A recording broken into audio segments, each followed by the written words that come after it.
বিসমিল্লাহির রহমানির রহিম। আসসালামু আলাইকুম, welcome to my new blog video. তো আজকে আমি নিয়ে আসছি আপনাদের জন্য অনেক অনেক মজাদার একটা শুটকি রেসিপি।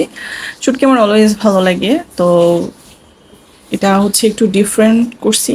এটা আমি আমার যা রান্না করছিল, তো মানে এত ভালো লাগছে। ফার্স্ট টাইম খাইছিলাম, তো খাওয়ার পরে আমার এত ভালো লাগছে যে আমি প্রায় ট্রাই করি। তো ভাবলাম আপনাদের সাথে একটু শেয়ার করি। সত্যি মানে খাওয়ার পরে আমার হাজব্যান্ড বলছে অনেক মজা হয়েছে, বাট আমারও অনেক পার্সোনালি অনেক মজা লাগছে। তো আপনারা অবশ্যই ট্রাই করবেন, ভালো লাগবে।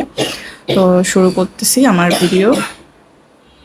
এখানে পেঁয়াজ, কাঁচামরিচ নিলাম, এগুলার সাথে একটু রসুন বাটা দিব। আর আমি যদি আমার আগের ভিডিও দেখে থাকেন তাহলে বুঝবেন যে শুটকিতে রসুন বাটা দিতেই হবে, কারণ শুটকির সাথে রসুনটা খুব যায় এবং রসুন বাটা না দিলে কিন্তু একটুও ভালো লাগে না। তো আমি এটাকে একটু কষাচ্ছি রসুনটাকে, যেহেতু রসুনের কাঁচা স্মেলটা তো ভালো লাগে না। জাস্ট কিছুক্ষণ করলেই হয়ে যাবে। তারপরে আমি এখানে এই যে এটা মরিচের গুঁড়ো, হলুদের গুঁড়ো, লবণ অ্যাড করব।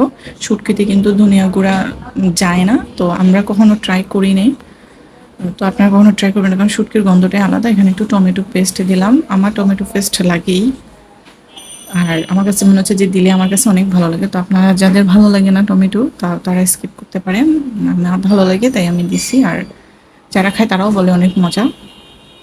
তো যাই হোক, এটাকে ভালো করে কষাবো। কষানোর পরে আমি শুটকিটাকে আগে থেকে ভালো করে ধুয়ে নিয়েছি। এটা হাতের তৈরি শুটকি। আর যেহেতু হাতের তৈরি শুটকি যদি ফ্লেভার না আসে, আমি সাথে চিংড়ি শুটকিটা দিই, যাতে একটু ফ্লেভারটা অনেক ভালো আসে। এটার ফ্লেভার অনেক ভালো। তারপর এটাকে ভালো করে কষাবো।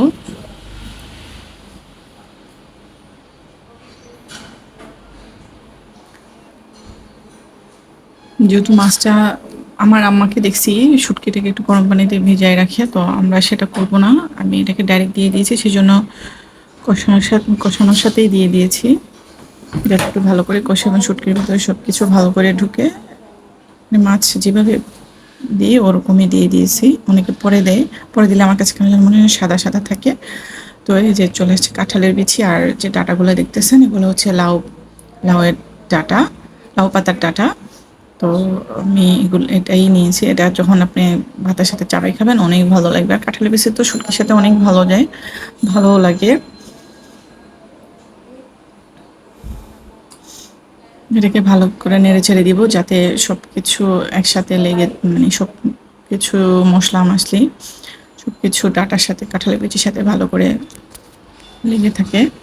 তাহলে কষালে সব মশলা এগুলোর ভিতরে ঢুকবে। আমি এখন ঢেকে দিচ্ছি এবং কষানো পর্যন্ত ওয়েট করতেছি। তো কষানো হয়ে গেছে, আমি এখন ঝোল দিয়ে দিব। তো আমি এটা পাতলাই করব। আপনারা যদি ঝোল ছাড়া খেতে চান সেটাও করতে পারবেন, হালকা মাখা মাখা ঝোল দিতে পারবেন। আমি একটু পাতলা ঝোল করব।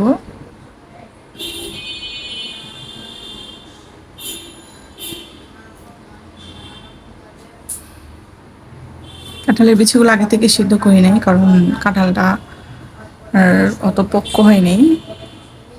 তো মনে হচ্ছে যে কাঁঠালের বিচিগুলো অত শক্ত হবে না, যেহেতু একেবারে কালকে আমি কাঁঠালটা খাইছি।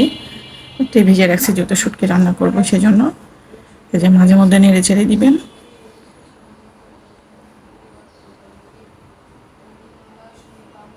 দেখেন কত সুন্দর একটা কালার এসছে, দেখতেও ভালো লাগতেছে।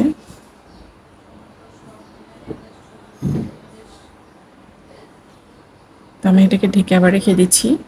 এই যে দেখেন একেবারে আমি মাখা মাখাই ঝোল রাখছি, যে খুব পাতলা ঝোল রাখছি তা কিন্তু না। মাশাল্লাহ, দেখতে অনেক ভালো হয়েছে, আমি যেমনটা চাইছি সেরকমই। এটা লাইট অফ করে করছি, তার কারণে কালারটা এমন আসছে, বাট কালারটা অনেক সুন্দর আসছে। দেখেন এই যে আমার ফাইনালি শুটকি রান্না রেডি, এবং আমরা এখন খাবো এটা ভাত দিয়ে। তো খাই আপনাদেরকে বলবো কেমন হয়েছে। তো আলহামদুলিল্লাহ ভালো হয়েছে। আমার ভিডিও ভালো লাগলে অবশ্যই অবশ্যই লাইক এন্ড কমেন্টস করবেন, পাশে থাকবেন আরও নতুন নতুন রেসিপি পাওয়ার জন্য। তো সবাইকে আল্লাহ হাফেজ।